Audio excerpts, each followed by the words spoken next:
Je suis Elazar Yeshua Ben Haner, un homme de 74 ans qui a exercé la profession de rabbin pendant plus de 50 ans.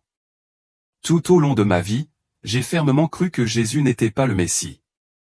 Pendant des décennies, j'ai participé à d'innombrables débats avec d'autres personnes sur ce même sujet, sans jamais vaciller dans ma conviction. Cependant, tout a changé le 25 décembre 2023, lorsqu'un accident de voiture presque mortel a conduit à une expérience qui allait complètement transformer ma vie. Laissez-moi vous parler un peu de moi. Je viens d'une lignée juive profondément enracinée, descendant des Lévites, les prêtres vénérés à qui était confié le devoir sacré de servir dans le temple. Ce riche héritage a façonné ma jeunesse et, dès mon plus jeune âge, j'ai ressenti le poids de cette responsabilité. J'ai été élevé avec la conviction que ce devoir sacré était tissé dans la trame même de mon être. Après avoir terminé mes études à la yeshiva, j'ai suivi ma foi et me suis installé en Israël, où j'ai vécu pendant de nombreuses années. C'est là, au cœur de Jérusalem, que mon fils est né. Ces années ont approfondi mon identité juive et renforcé ma conviction inébranlable que l'arrivée du Messie était quelque chose que j'attendais, comme tous les Juifs. Pour moi, le judaïsme n'était pas seulement une tradition, c'était une partie intrinsèque de qui j'étais, un fondement sur lequel j'ai bâti ma vie.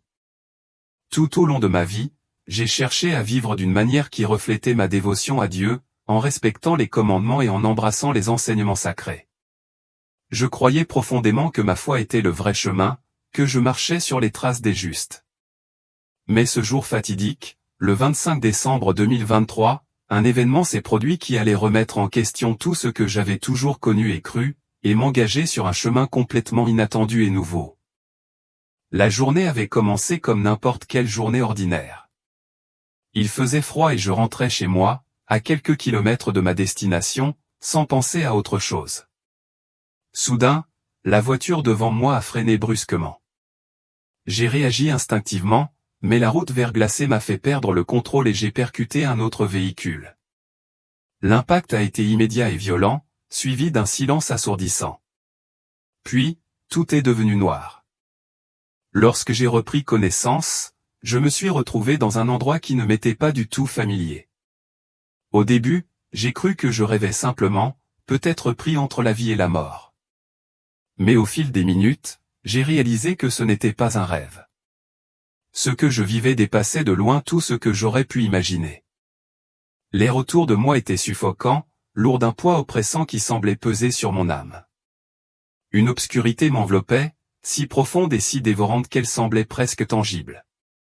Ce n'était pas le genre d'obscurité que l'on ressent lorsque les lumières s'éteignent, c'était quelque chose de bien plus sinistre, comme si le tissu même du désespoir et du regret s'était tissé dans l'atmosphère. Pendant un long moment, je n'ai pas pu comprendre où j'étais. Mon corps me semblait étranger, détaché de la réalité que je connaissais autrefois, et j'étais submergé par la confusion. Petit à petit, la vérité troublante commença à s'installer, ce n'était pas un rêve. Je ne pouvais plus le nier, car j'étais bombardé par les sons obsédants qui m'entouraient. L'air était rempli de gémissements, des cris angoissants et déchirants et de murmures chargés d'amertume, de colère et de chagrin. Chaque voix semblait porter le lourd fardeau d'une âme piégée dans un tourment éternel. L'air lui-même vibrait de leur douleur, et tout le poids de leur souffrance me frappa comme une vague. Et puis, comme attiré par une force invisible, je commençai à tomber. Lentement au début, puis avec une vitesse croissante et inévitable, je plongeai vers le bas dans ce qui semblait être un abîme infini. Au fur et à mesure que je descendais, des formes commencèrent à prendre forme dans l'obscurité impénétrable. Ce que je voyais ne ressemblait à aucune représentation de l'enfer que j'avais jamais rencontré dans les textes religieux ou imaginé dans mes peurs les plus profondes. Des silhouettes massives et monstrueuses se matérialisèrent devant moi, grotesques au-delà de toute compréhension, leurs formes se fondant parfaitement dans les murs de ce que je pensais au départ être une caverne. Mais ces murs n'étaient pas des pierres ou de la terre ordinaire, ils étaient vivants. Pulsant à un rythme surnaturel, ils semblaient respirer, comme si la roche et la terre elles-mêmes s'étaient transformées en chair. Dans ces murs vivants, des visages étaient piégés, leurs expressions figées dans un cri silencieux. L'agonie sur leurs visages était palpable, chacun représentant une image de souffrance éternelle. C'était comme si les murs eux-mêmes étaient faits de la chair des damnés, et chaque visage piégé à l'intérieur criait, bien qu'aucun son ne s'échappe de leurs lèvres. Une force invisible semblait m'attirer plus profondément, m'entraînant plus loin dans cet abîme infernal, et je pouvais sentir le poids de l'obscurité se presser autour de moi. Mais ce vide n'était pas vide, pas silencieux. Il était rempli d'un sentiment écrasant de colère, de souffrance et de regret. Chaque cri, chaque gémissement de douleur transperçait l'air, résonnant dans mon être même.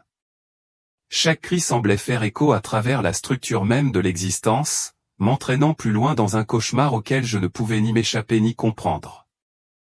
Au milieu de cette mer de visages torturés, j'ai vu des visages qui m'étaient familiers, ceux de rabbins respectés et de professeurs vénérés, les hommes mêmes qui avaient façonné mon cheminement spirituel, me guidant avec sagesse et compréhension.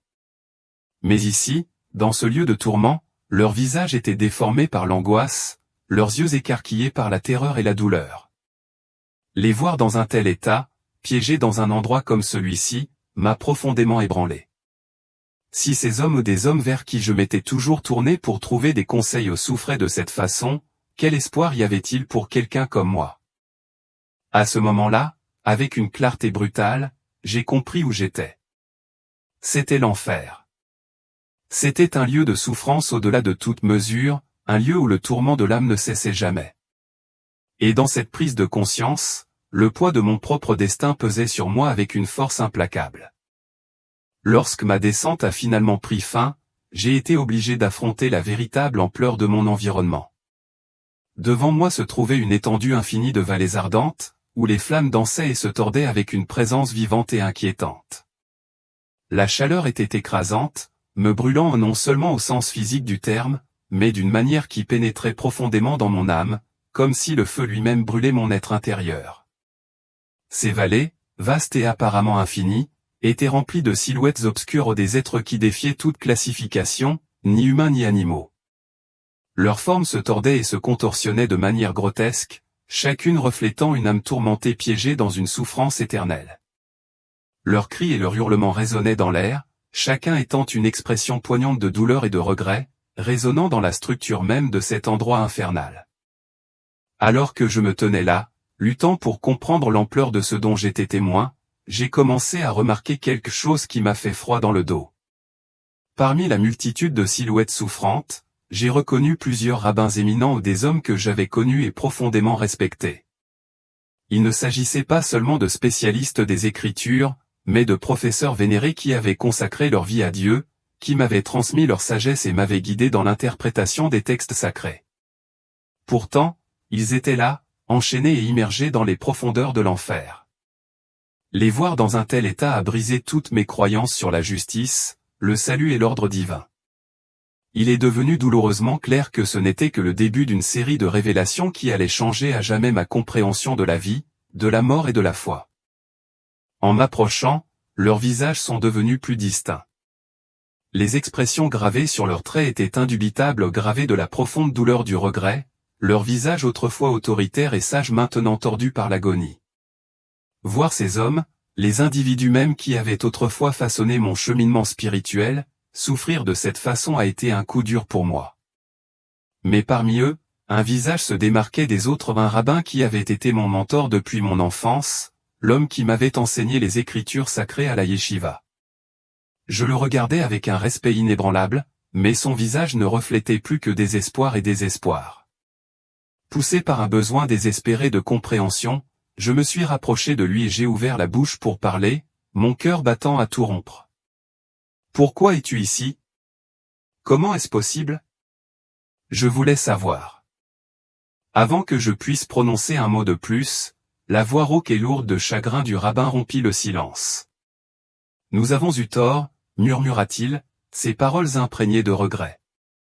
Le Messie de Dieu est venu, mais nous l'avons rejeté. Nous étions aveugles. Nous n'avons pas vu. » Une autre voix se joignit à elle, celle d'un autre rabbin qui, bien que je ne l'ai pas reconnu aussi clairement, portait un poids de chagrin similaire. Nous n'avons pas compris le plan de Dieu. Nous nous sommes accrochés à la loi, mais nous avons refusé le Rédempteur qu'il a envoyé. Nous étions aveugles. Leurs paroles transpercèrent les fondements mêmes de tout ce que j'avais toujours cru. Le poids de leur confession, chargé de regrets, brisa quelque chose de profond en moi. Les convictions fermes sur lesquelles j'avais bâti toute ma vie et les croyances qui m'avaient guidé à chaque instant de mon existence s'effondrèrent sous la force écrasante de ces aveux. Si ces hommes ou des hommes que j'avais vénérés comme des géants spirituels, comme l'incarnation même de la connaissance divine m'étaient là, souffrant comme ils le faisaient, quelle était alors la véritable nature de la volonté de Dieu? Que signifiait suivre la vérité? Et, face à cette révélation choquante, que devais-je croire maintenant? Au milieu du désespoir étouffant et de l'obscurité écrasante qui semblait s'étendre sans fin dans toutes les directions, quelque chose d'extraordinaire se produisit. Un rayon de lumière soudain transperça le vide, coupant à travers l'obscurité oppressante comme une épée dans la brume. Au début, il n'apparut que comme un petit point, lointain et faible. Mais tandis que je regardais, elle grandissait, s'élargissait avec une intensité qui inondait l'air autour de moi. La lumière, pure et rayonnante, repoussait les ombres suffocantes, dissipant l'obscurité qui me retenait captive. Son éclat ne ressemblait à rien de ce que j'avais jamais vu. Bien que je plissais instinctivement les yeux face à son intensité, elle ne me causait pas de douleur. Au contraire, elle apportait avec elle une paix profonde et indescriptible, une paix qui semblait m'envahir, atteignant au plus profond de mon âme. Alors que j'essayais de me concentrer sur la source de cette illumination divine, une silhouette commença à se matérialiser à partir de la lumière. Dès le premier instant où je l'ai vue, j'ai su que ce n'était pas un être ordinaire. Sa présence ne ressemblait à rien de ce qu'un esprit humain pouvait pleinement comprendre. Son visage rayonnait d'un éclat qui semblait presque céleste, mais il y avait une tendresse indubitable dans son expression et une compassion profonde et consciente qui semblait être un baume pour ma souffrance. Des vagues de sérénité jaillirent de lui, atteignant les profondeurs de mon être, apaisant les blessures dont je ne savais même pas que j'avais. Il fit un pas de plus, son regard se fixa sur le mien, et à cet instant, je me sentis complètement et totalement vu. Il n'y avait pas de mots, pas besoin d'en dire. Au plus profond de ses yeux, je savais qu'il comprenait tout de moi, chaque peur, chaque regret, chaque fardeau que j'avais porté tout au long de ma vie. C'était comme si mon âme était mise à nu devant lui, et pourtant je ne ressentais aucune honte, seulement un sentiment écrasant de compréhension et d'acceptation. Des larmes, inattendues et incontrôlables, commencèrent à couler sur mon visage. C'étaient des larmes d'abandon, des larmes de quelque chose au-delà du chagrin, quelque chose de plus proche de l'émerveillement et de la révérence. Et puis, enfin, il parla. Sa voix ne ressemblait à aucune autre voix que j'avais jamais entendue. Elle était riche et chaleureuse, mais imposante, imprégnée d'une autorité qui transcendait le temps et l'espace. « Je suis venu te montrer la vérité, dit-il, ces mots résonnant au plus profond de mon âme. Je t'ai appelé, mais tu ne m'as pas écouté. Aujourd'hui, je te révèle ce que tu as refusé de voir. Je suis ici pour te sauver et faire de toi une lumière pour ton peuple. » Ces paroles m'ont frappé avec la force d'une révélation, mettant fin aux années de dévotion, d'études et de lutte qui avaient défini ma vie. En un instant, tout ce que j'avais toujours cru à propos de mon objectif, de ma mission et de ma foi s'est illuminé, mis à nu devant moi. Mes années à la yeshiva, mon dévouement à Dieu, mon engagement indéfectible envers les enseignements du judaïsme, tout a défilé devant moi dans un torrent de souvenirs et de réalisations. C'était comme si toute la trajectoire de ma vie avait été mise au point, et j'étais obligé de l'affronter d'un seul coup. Le poids de tout cela était à la fois écrasant et libérateur. Malgré tous mes efforts, il y avait un vide profond qui persistait en moi, un vide qui ne semblait jamais être comblé. Malgré tous mes efforts, je n'avais jamais ressenti la proximité avec Dieu que j'avais désirée, la connexion que j'avais espéré éprouver. J'avais passé ma vie à rechercher la sainteté, mais il me manquait toujours quelque chose. Tandis que je me tenais là, en présence de cette figure rayonnante, je me souvenais de ces sentiments d'isolement spirituel, et ils pesaient lourdement sur moi. Puis il s'est rapproché de moi et, d'un geste doux mais puissant, il m'a tendu la main. « Écoute-moi » a-t-il dit, sa voix ferme, mais pleine de compassion. « Le salut ne vient pas de tes efforts. Il vient à travers moi. Dieu t'aime et m'a envoyé pour te sauver. Mais le choix t'appartient. Ces paroles ont résonné dans mon esprit comme une cloche qui sonne au plus profond de mon âme. Pour la première fois, j'ai compris la vérité, tous mes efforts, toutes mes tentatives pour gagner la faveur de Dieu, avaient été vains. Je n'avais jamais réalisé que l'amour de Dieu était déjà mien, que sa grâce n'était pas quelque chose que je devais gagner mais quelque chose qui avait toujours été là, attendant que je l'accepte. Debout devant cette figure, j'ai senti le poids de mes regrets et de mes erreurs commencer à se dissiper. Le fardeau constant que je portais, la culpabilité et le chagrin d'avoir essayé pendant des années d'être à la hauteur, semblaient s'alléger à la lumière de sa présence. Mais au moment même où cette nouvelle clarté m'envahissait, une lueur de doute s'est glissée dans mon cœur. Et si je n'acceptais pas cela? Et si je rejetais la vérité qu'il m'offrait? Cette pensée résonnait dans mon esprit, réveillant de vieilles peurs et incertitudes. Comme s'il sentait cette hésitation, il parla à nouveau, sa voix pleine de connaissance, « Cette obscurité que tu vois, c'est le résultat de ton orgueil et de tes choix. Mais je peux te faire sortir d'ici. Non seulement je te sauverai, mais je te donnerai un but. Tu seras une lumière pour ton peuple et tu lui montreras la voie. » Ces paroles n'étaient pas seulement une promesse de salut, mais un appel à quelque chose de plus grand, quelque chose qui donnerait à ma vie le sens et la direction que je recherchais depuis longtemps. À ce moment-là, c'est devenu douloureusement clair, une décision m'était soumise. Je pouvais rester dans cette obscurité, perdu dans la spirale sans fin du regret, ou bien m'abandonner à Dieu et saisir la seconde chance qui m'était offerte. Le poids de la décision pesait lourd dans l'air et mes mains tremblaient d'incertitude. Mais à travers les larmes qui emplissaient mes yeux, je murmurais, « Que dois-je faire ?»« Crois en moi, dit-il, sa voix douce mais pleine d'une autorité inébranlable. Lâche tes fardeaux. Le salut n'est pas entre tes mains, c'est mon don pour toi. Je suis ici pour te libérer. » Ces paroles résonnèrent profondément en moi, emportant une paix si écrasante qu'elle me submergea comme une vague. Toute la douleur, toute la peur et le poids des regrets de ma vie semblèrent se dissoudre à la lumière de sa promesse. Lentement, presque comme guidé par une force invisible, je tendis la main et pris la sienne. Au moment où nos mains se touchèrent, tout changea. Les cris de l'enfer s'évanouirent, l'obscurité qui m'avait englouti s'évapora et le poids oppressant qui pesait sur mon âme fut levé en un instant. Pour la première fois, je me sentais vraiment libre. Je me tenais là, dans la lumière de sa présence, au seuil d'un nouveau chemin, un chemin rempli de foi, de détermination et d'un profond sentiment de transformation. C'était le début d'une nouvelle vie, une vie qui allait changer tout ce que j'avais connu, et je savais, au plus profond de mon cœur, que j'avais choisi le chemin de la vérité.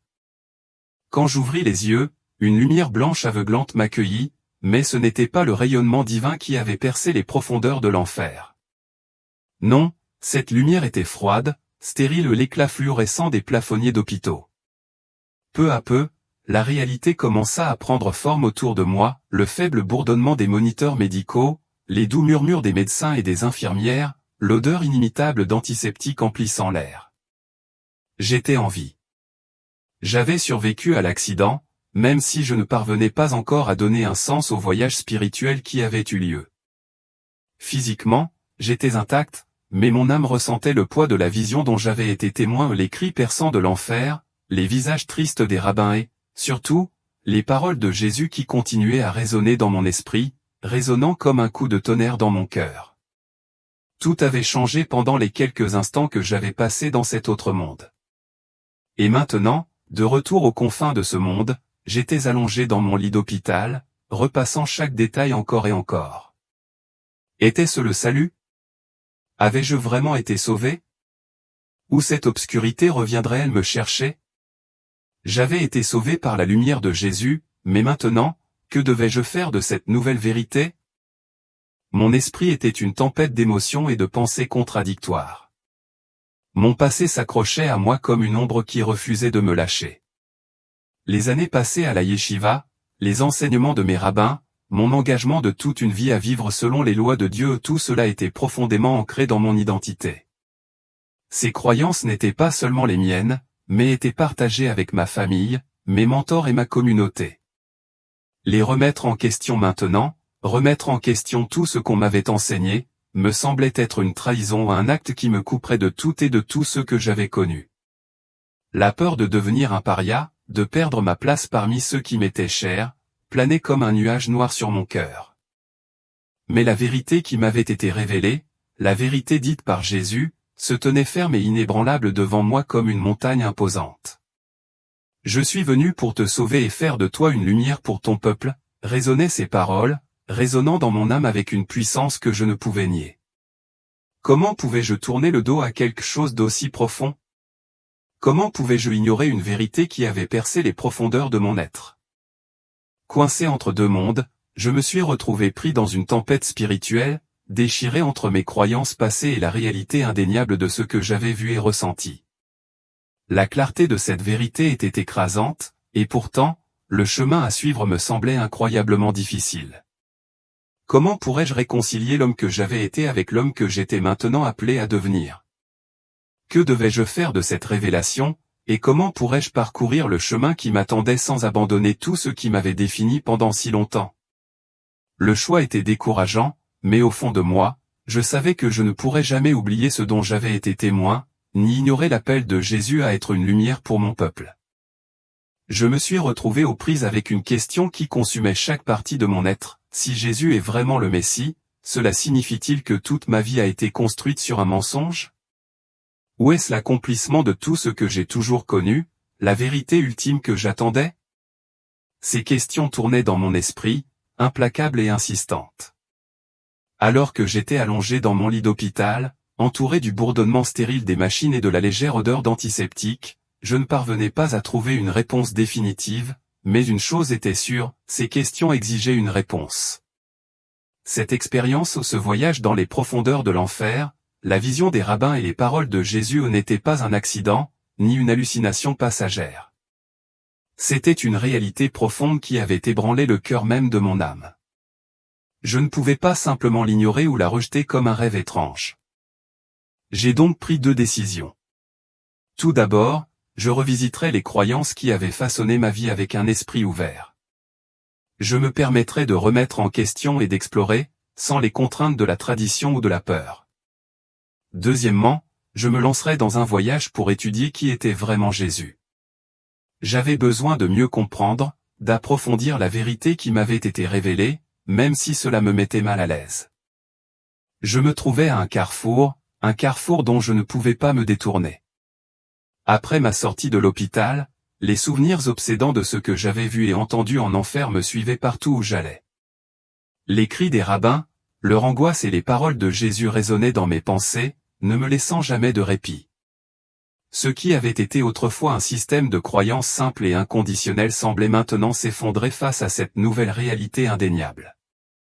Le rabbin Avnei, mon mentor de toujours, avait été le fondement de mon cheminement spirituel. Il m'avait enseigné les textes sacrés, me guidant à travers les subtilités de la loi de Dieu et notre service au peuple juif. Sa sagesse avait façonné mon identité, à la fois en tant qu'homme et en tant que juif. Pourtant, malgré le profond respect que j'éprouvais pour lui et ses enseignements, les vérités que j'avais rencontrées en enfer et le puissant message de Jésus me forçaient à chercher quelque chose au-delà des limites de tout ce que j'avais toujours connu. Un livre que j'avais appris à éviter et même à rejeter, ne cessait de faire surface dans mon esprit, le Nouveau Testament. Pendant mes années à la yeshiva, ce livre était considéré comme tabou, un texte intouchable qui n'avait aucune place dans la vie d'un vrai juif. Mais maintenant, je le sentais comme quelque chose que je ne pouvais plus ignorer. C'était comme si les réponses que je cherchais m'attendaient là, et que je devais les chercher. Hésitamment, j'ai tendu la main vers le livre poussiéreux et négligé. Je l'ai ouvert lentement, mes doigts tremblants en tournant les pages. Lorsque j'ai lu les premières lignes, elles m'ont frappé avec la force d'une révélation, ceci est la généalogie de Jésus, le Messie, le fils de David. Ces mots m'ont arrêté net. J'avais déjà entendu ces noms auparavant, d'innombrables fois. Je me suis souvenu de quelque chose que le rabbin Avnei m'avait enseigné il y a longtemps, le Messie viendrait de la lignée de David. C'était une vérité profondément ancrée dans ma compréhension des Écritures. Mais l'idée que Jésus puisse être l'accomplissement de cette prophétie ne m'avait jamais traversé l'esprit. C'était un blocage mental, une croyance trop enracinée pour être remise en question. Mais maintenant, avec ces mots sous les yeux, la barrière s'était brisée. L'épreuve, noir sur blanc, me sautait aux yeux. Un profond malaise s'est installé dans ma poitrine, mais en même temps, il y avait aussi un frémissement, un réveil à une vérité que je ne pouvais plus nier. Que venais-je de lire? Se pouvait-il que la personne même que j'avais rejetée, celle qu'on m'avait appris à rejeter, soit le Messie? Cette prise de conscience était aussi troublante que profonde. Le chemin à parcourir ne serait pas facile, mais il n'y avait pas de retour en arrière. Ma vie avait déjà été irrévocablement changée, et je devais faire face à la vérité, peu importe où elle me mènerait. Au fur et à mesure que je continuais à lire, il devenait de plus en plus évident que les enseignements, les actions et les paroles de Jésus résonnaient profondément avec les textes sacrés que j'avais étudiés pendant tant d'années à la yeshiva. Les échos étaient indéniables.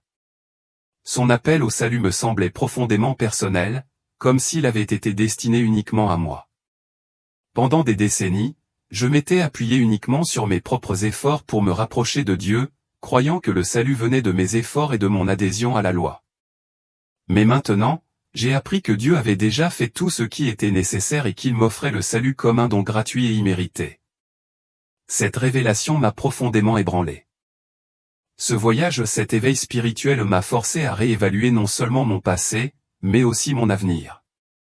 Bien que je souhaitais honorer les enseignements du rabbin Avnei, mon mentor, il est devenu tout à fait clair que Dieu me conduisait désormais sur un nouveau chemin, un chemin que je ne pouvais ignorer. Ce n'était pas seulement un défi intellectuel, c'était un éveil spirituel profond et transformateur.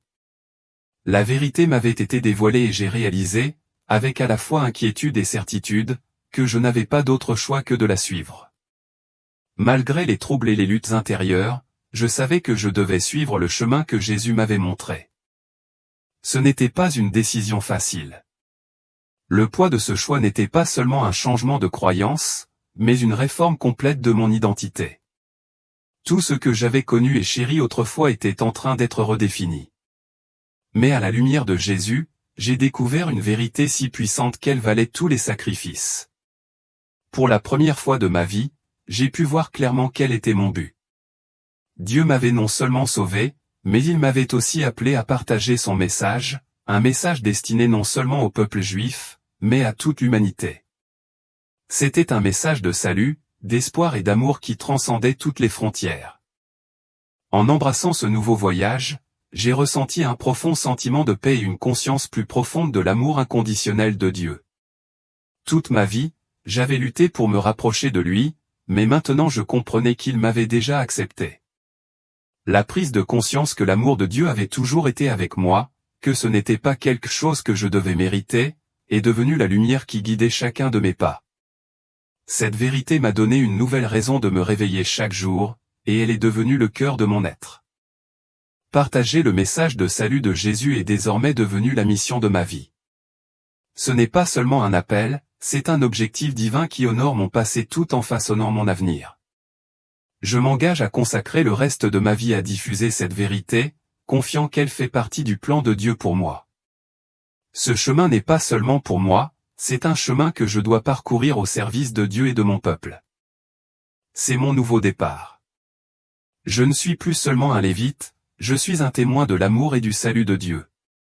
Le voyage que j'ai entrepris a non seulement sauvé mon âme, mais m'a également révélé le véritable but de ma vie. Je marche sur ce chemin avec humilité et gratitude, sachant que c'est par la grâce de Dieu et le sacrifice de Jésus que j'ai été transformé. Ma mission est claire, et je partagerai cette vérité avec tous ceux qui sont prêts à écouter, confiant que ce message détient la clé de la vie et de la paix éternelle.